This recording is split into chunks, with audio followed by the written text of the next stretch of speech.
What to do, man? It's Johnny. Today I'm gonna just be taking out the seats, trying to get to this carpet, because I just have a problem with carpet. It's not the fact that it gets dirty all the time, or when it's winter out, because it's in New England, so we get snow and we get a lot of rain. When you get wet feet in the car, it stays there, and it stays there to the point where you have to go buy rubberized mats and all that. It's not that though. It's just the fact that it's really not. It's a car. It's meant to be used. It's not. It's supposed to be driven, you know. And you just tracking dirt into the car just don't really make sense. Especially when there's carpet in there and you're bringing in moisture, leads to rust, and that's definitely something I don't want with an antique. Can you dig it? I got plans for putting like that stuff you see in like taxis and stuff like that, like what you call that, like I don't know, it's like you ever seen like skateboard decks? It's like a rough material, or I don't, because I know it's different now, because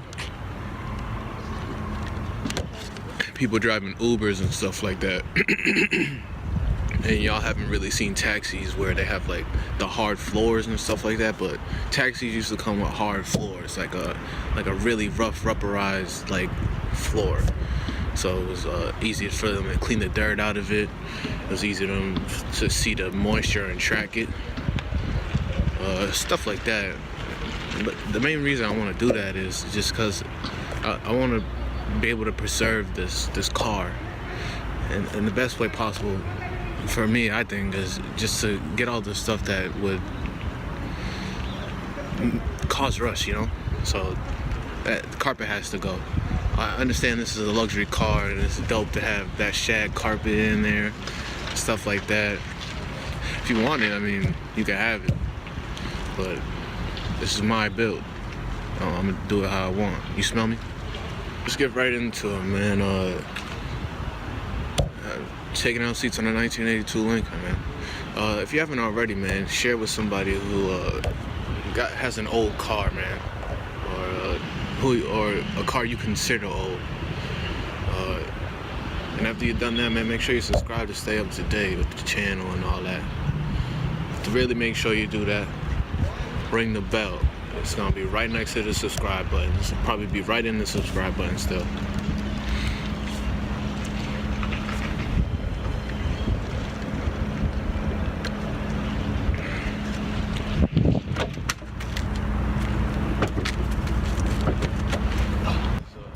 Definitely has its own brand, like its own like type of smell.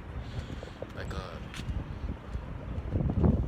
it's definitely not a new car scent. It's definitely something I don't want to have, like wafting in my nose while I whip the whip. You know what I'm saying? I don't want to. That me, you know what I'm saying? I definitely don't want that effect. How you put me on the game is. Definitely the best thing to do is with an antique is to let it breathe. Just try to open up the doors and stuff like that. Kind of like another reason why I'm taking out the carpet, because it's definitely some mold, that funky ass smell. I'm good with that. I'm running into the problem of just stuck bolts and things of that nature. Like you'll turn it to the left and it feels like you're tightening it. It feels like you're tightening the bolt, but it's just like seized in there. What I've started doing is I've started hitting it with WD-40, and I've just been moving it out as much as it allows me to, and then just spraying some more WD-40 in there. Do that again. Alright, so this is dust cover, dirt cover right here. I would save yourself some time with trying to fight it and lifting it up like that, and then trying to get the bolt.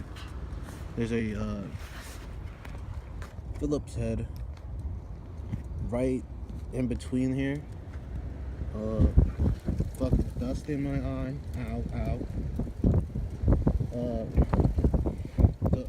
Shit, Taki mushroom on my pizza. There's a Phillips head right. Where'd it go? Yeah, there's a Phillips head right here. And this, in between these two brackets, in between these two bars, I guess. This is a suggestion. Sometimes, you're gonna need a little more cooperation out of the bolts. The WD-40 do its thing.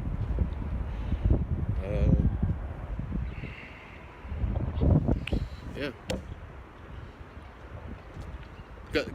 Cause I can't just go and put another battery in. Cause I have the battery, and the battery it came with, and the battery it came with is it's not charged. It's not functioning the way it's supposed to. Story on that is because of the fact that the previous owner had was I guess detailing the car and stuff like that, and in the process of doing so, he accidentally hit the bolt while cleaning it. And while doing that, it was the light switch in the rear for, like, I guess it's like your reading light. And now the reading light was still on as he finished his job. He cleaned it. One thing led to another. He locked the door up for the day, finished his cleaning job, and he left the reading light on, and it just drained the battery pretty much, to the point where he came back, the car was having electrical issues to where it wouldn't start. But like I said before, I don't really think it's an electrical problem. I just think that the battery just got drained, and it's definitely time for a new battery, because you can't let a battery sit out, especially on low voltage, because then it just kills the battery. And I haven't been running the battery, obviously.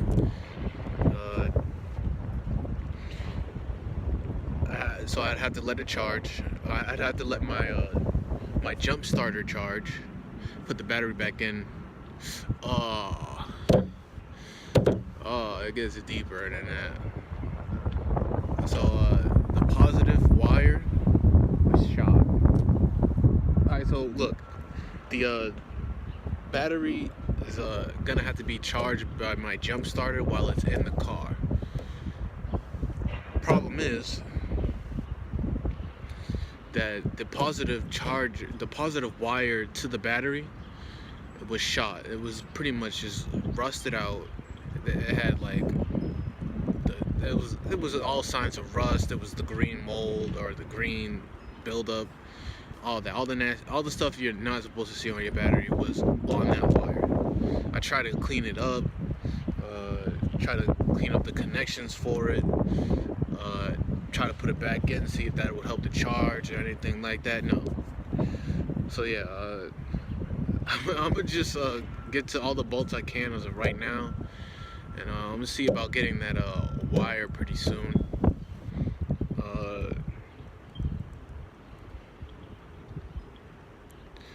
Hitting that brick wall, man.